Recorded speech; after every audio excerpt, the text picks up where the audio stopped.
May hinihintay ka pa ba? Wala ho. Excuse me.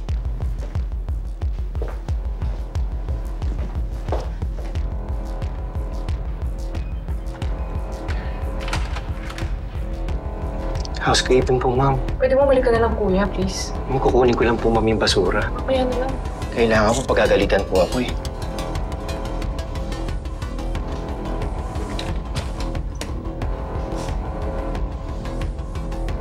Leslie, ano ba daw yan? Kailangan niya daw kunin yung basura. Basura? Ay, sandali lang naman siguro yan. Tumahimik ka! Guluhin mo yung mesa na parang may nag-away. Guluhin mo! Bilisan mo!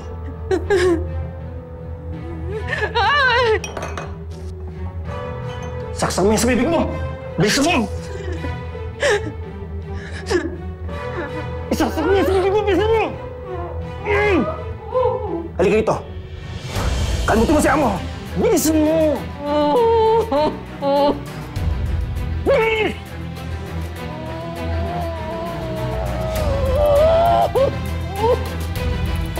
Isa pa! Tingnan mo! Sige mo!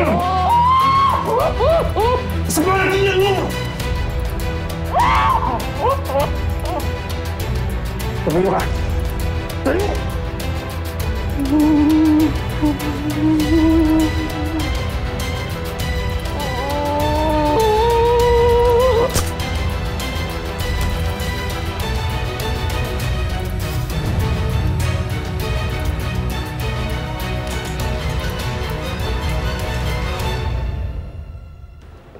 Uy, si Amo ba yun?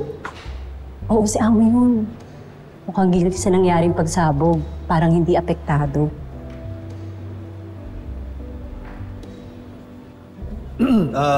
Excuse me po. Narinig ko kasi na nakita niyo rin si Amo. Bodyguard niyo ho ako. Pinapunta niya ako dito kanina, kaso lang hindi ko naman alam kung saan siya hanapin. Ay, oo, namumukhaan ko ho kayo. Kayo po yung nagligtas sa kanya sa gustong mangitak sa kanya. Yun nga. Pwede niyo kaya akong samahan sa kanya kasi baka magalit na yun sa akin. Late na ako. Ay, sige po. Dito po tayo.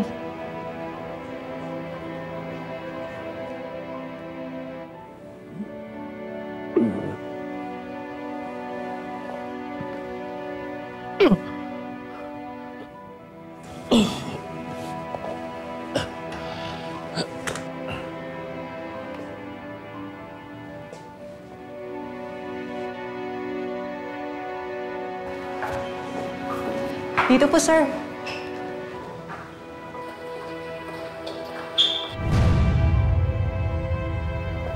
Bakit bukas to?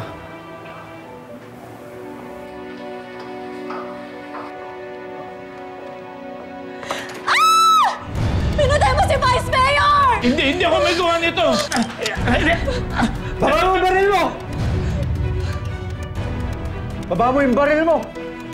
Hindi nga ako... Baba mo yung baril mo! Hindi ako may gawa nito! Na-frame up lang ako! Taas ang kamay! Alak! Sinabi ng taas ang kamay eh! Nagkausap kami ni Leslie. Pagkatapos Sa presinto na kayo magpaliwanag! yung pumalo sa likod ko! Pagkatapos sinikayo ko! Nang makita ko, patay na siya nung magising ako eh! Paano na ako baka ng pulis? Miss! Pulis ako. Pulis ka pa rin. Hindi kasi sante. Undercover ako.